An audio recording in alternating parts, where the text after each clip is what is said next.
Pourquoi les demandeurs d'asile se dirigent vers l'Allemagne actuellement?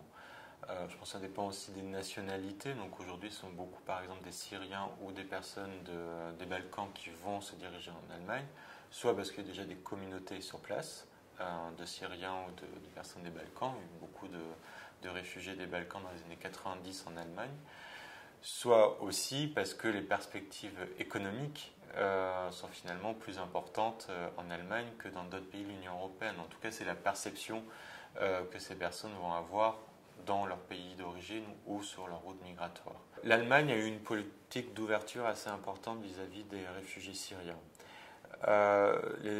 L'Europe, enfin l'Union européenne, les États membres de l'Union européenne se sont engagés à admettre, à réinstaller environ aujourd'hui 30 000 réfugiés syriens, à partir du Liban, la Turquie ou la Jordanie ou l'Égypte.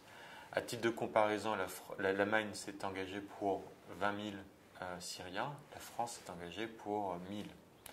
Donc vous voyez la différence, et c'est vraiment l'Allemagne qui a lancé ce mouvement il y a 2 ans aujourd'hui, d'accueil des réfugiés syriens.